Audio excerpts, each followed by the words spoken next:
Bismillahirrahmanirrahim. Assalamualaikum warahmatullahi wabarakatuh. Bismillah, alhamdulillah, wassalatu wassalamu ala rasulillah, wa ala alihi wa sahbihi wa mawalah. Rabbi shrah li sadri wa yassir li amri wa hlul 'uqdatam min lisani yafqahu qawli.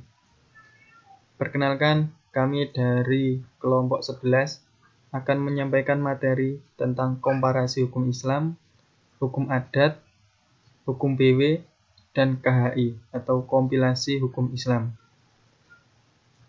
Kelompok kami terdiri dari 3 anggota, yaitu yang pertama ada Mas Nurul Effendi, yang kedua ada Agus Santriana, dan yang ketiga ada saya sendiri, Muhammad Fatkur Rozak.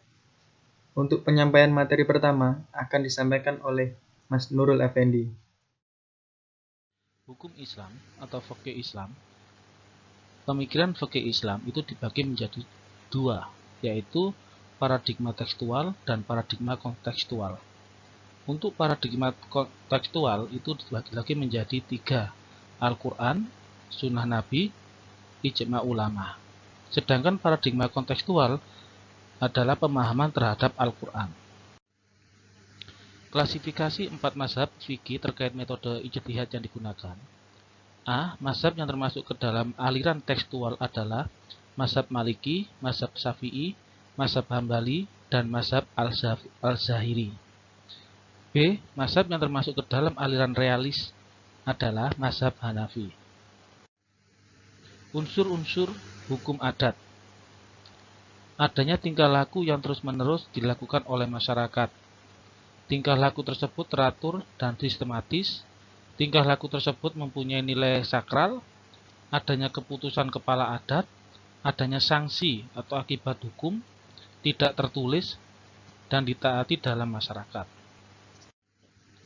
Hukum berkelik-wetbook atau kata lain BW. Pertama yaitu Corpus Juris Civilis, hukum Romawi. Kemudian berubah lagi menjadi Kode Napoleon Bonaparte. Jadi terus kemudian menjadi Kode Sivil, Kode Penal, dan Kode du Commerce. Terakhir menjadi Burgerlijk Wetboek dan Wetboek van Copenhandel.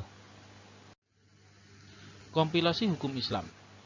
Ide kompilasi hukum Islam muncul sesudah beberapa tahun Mahkamah Agung membina bidang teknis justisial peradilan agama.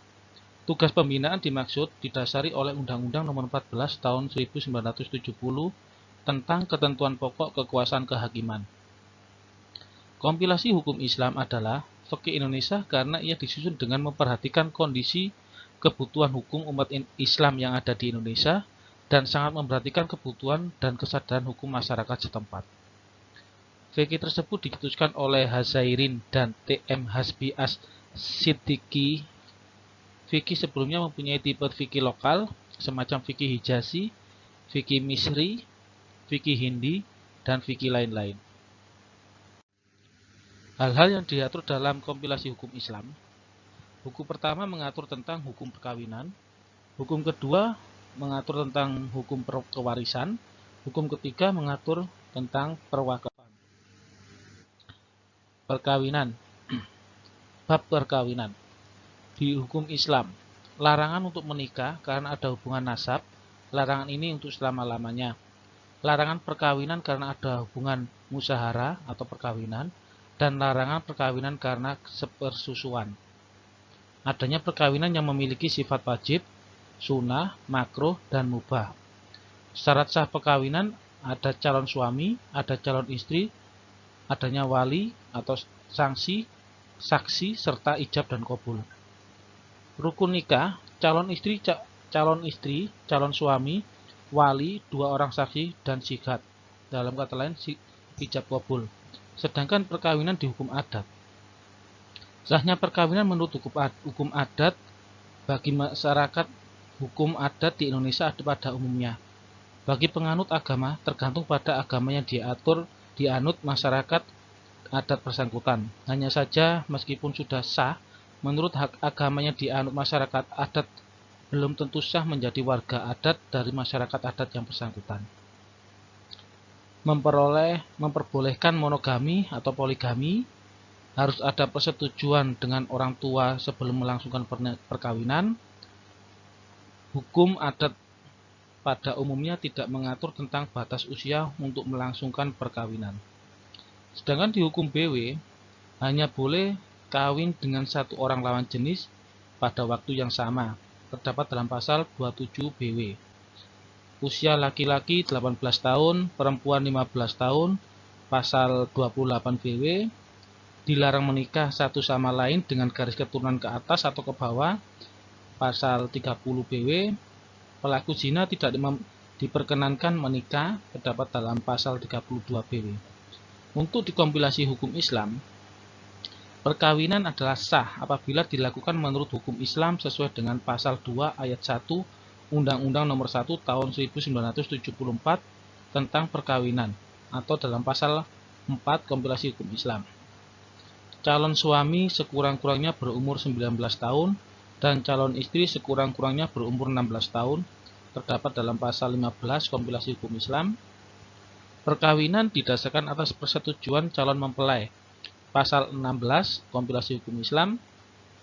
Peminangan dapat langsung dilakukan oleh orang yang berkehendak mencari pasangan jodoh, tapi dapat pula dilakukan oleh perantara yang dipercayai, terdapat dalam pasal 11 kompilasi hukum Islam. Masih bab perkawinan. Hukum adat, ada bentuk perkawinan adat yang masih berlaku, perkawinan campuran, perkawinan lari, perkawinan bebas atau mandiri, perkawinan semanda, dan perkawinan jujur. Dalam hukum adat terdapat kebebasan kepada siapapun untuk melakukan perjanjian dalam perkawinan. Pada umumnya perjanjian yang dibuat dalam hukum adat merupakan perjanjian lisan atau tidak tertulis, tetapi diumumkan di hadapan para anggota kerabat, tetangga yang hadir dalam upacara perkawinan tersebut. Tergantung tanggung jawab dan kewajiban moral orang tua dan kerabat, walaupun sifatnya imaterial dan tidak langsung berupa perhatian dan pengawasan. Sedangkan di hukum BW, tidak boleh menikah sebelum 300 hari perceraian, terdapat dalam pasal 34. Hendaklah melangsungkan perkawinan, wajib memberitahukan kepada pegawai catatan sipil, itu terdapat pada pasal 50 BW.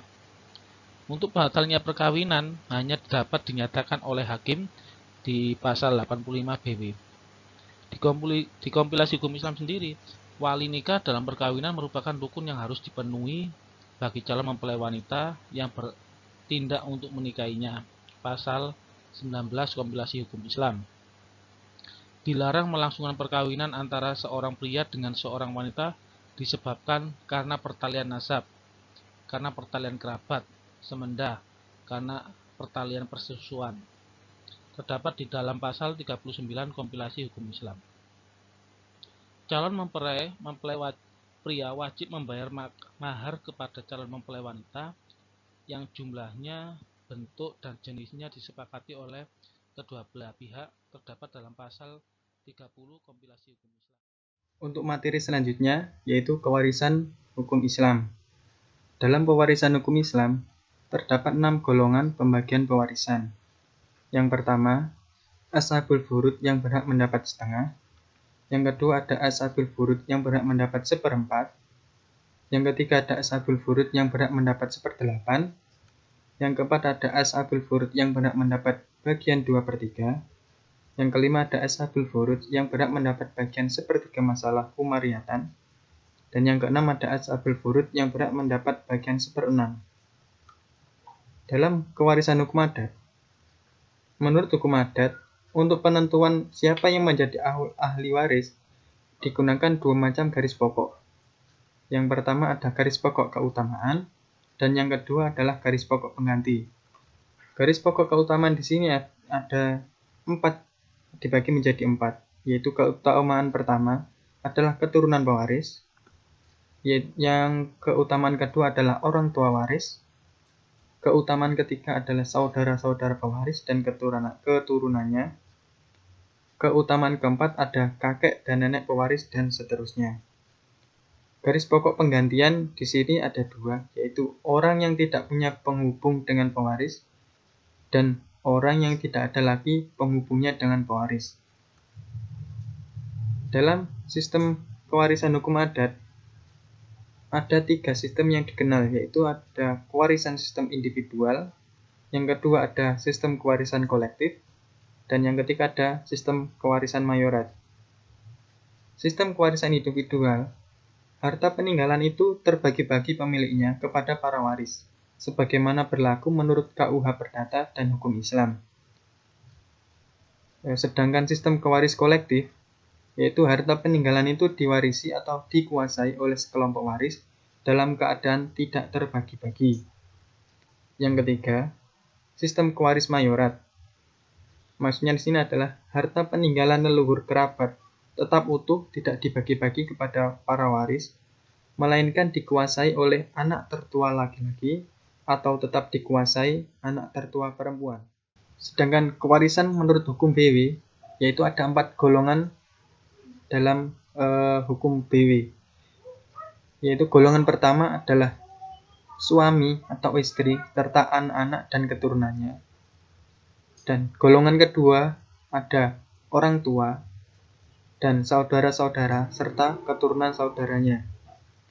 Dan golongan ketiga adalah keluarga saudara dalam garis lurus ke atas sesudah orang tua dari pihak ayah maupun ibu. Dan golongan keempat adalah keluarga garis ke samping sampai derajat ke-6.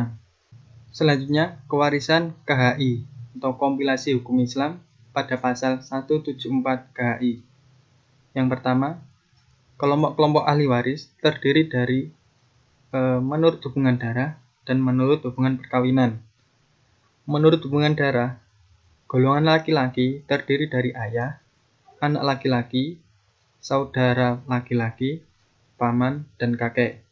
Sedangkan golongan perempuan terdiri dari ibu, anak perempuan, saudara perempuan, dari dari nenek. Menurut hubungan perkawinan terdiri dari duda atau janda. Yang kedua ada, apabila semua ahli waris ada, maka yang berhak mendapat warisannya hanya anak, ayah, ibu, janda, atau duda. Saya akan melanjutkan presentasi yang telah dilakukan oleh teman saya sebelumnya. Di sini saya akan membahas tentang wakaf. Wakaf menurut hukum Islam berdasarkan peruntukannya dibagi 2 macam wakaf. Yang pertama adalah wakaf ahli atau wakaf zuri atau wakaf a'lal aulad. Wakaf yang bertujuan untuk kepentingan dan jaminan sosial dalam lingkungan keluarga dan kerabat sendiri. Yang kedua adalah wakaf khairi atau kebijakan, wakaf untuk kepentingan agama atau masyarakat. Berdasarkan jenis hartanya, wakaf dibagi menjadi 3. Yang pertama, benda tidak bergerak. Yang kedua, benda bergerak selain uang. Yang ketiga adalah benda bergerak berupa uang. Berdasarkan penggunaan objek wakaf itu dibagi menjadi 2. 1. Mubashir atau zati adalah objek wakaf yang bermanfaat bagi masyarakat, bagi pelayanan masyarakat bila digunakan secara langsung. Yang kedua, mistithmari, objek wakaf untuk penanaman modal dalam produksi barang dan pelayanan yang diperbolehkan oleh syarak dalam bentuk apapun, kemudian hasilnya diwakafkan. Selanjutnya, wakaf menurut hukum adat. Wakaf menurut hukum adat, wakaf tersebut sudah terjadi sebelum Indonesia merdeka, dan penyebutan masing-masing daerah pun tidak sama. Di antaranya di suku Cibeo, Banten Selatan, dikenal dengan kata huma, yang artinya ladang yang dikerjakan secara bersama tiap tahunnya untuk kepentingan bersama pula. Yang kedua, di Bali ada pula semacam lembaga wakaf di mana terdapat tanah dan barang-barang seperti perhiasan yang menjadi hak milik candi atau dewanya yang tinggal di sana.